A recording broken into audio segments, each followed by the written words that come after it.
ঢাকাসহ দেশের বিভিন্ন স্থানে বৃষ্টি অব্যাহত আছে। গভীর স্থল নিম্নচাপের প্রভাবে এই বৃষ্টি হচ্ছে। অতিবৃষ্টির কারণে কোথাও কোথাও জলাবদ্ধতার সৃষ্টি হয়েছে।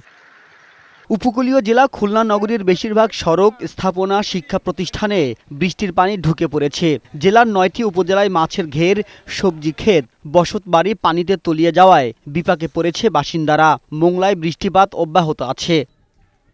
চুয়াডাঙ্গায় মুষলধারে বৃষ্টি হওয়ায় জেলার নিম্নাঞ্চলে সৃষ্টি হয়েছে জলাবদ্ধতা। ডুবে আছে রাস্তাঘাট ও ফসলের ক্ষেত। কাজে যেতে পারছেন না খেটে খাওয়া ও নিম্ন আয়ের মানুষ।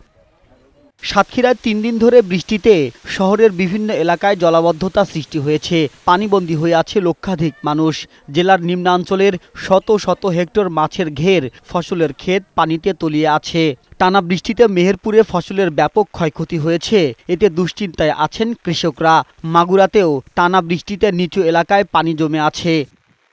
আবহাওয়া অফিস জানিয়েছে, আগামীকাল পর্যন্ত দেশের রংপুর, রাজশাহী ও খুলনা বিভাগে ভারী বর্ষণ অব্যাহত থাকবে। তবে অন্যান্য এলাকায় বৃষ্টিপাত কমে আসবে। মঙ্গলবার থেকে পরিস্থিতি স্বাভাবিক হলেও আগামী সপ্তাহে আবারও বৃষ্টি শুরু হতে পারে বলে জানিয়েছে আবহাওয়া অধিদপ্তর। ভারী বর্ষণের সতর্কবার্তা একেবারেই আগামীকালের পর থেকে আর থাকবে না।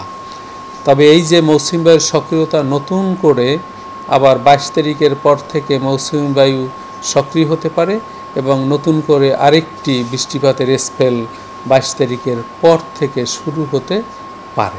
গভীর স্থল নিম্নচাপের কারণে দেশের সমুদ্র বন্দরে ৩ নম্বর স্থানীয় সতর্ক সংকেত বহাল রেখেছে আবহাওয়া অফিস। মাহবুব আজমি, বৈশাখী সংবাদ, ঢাকা।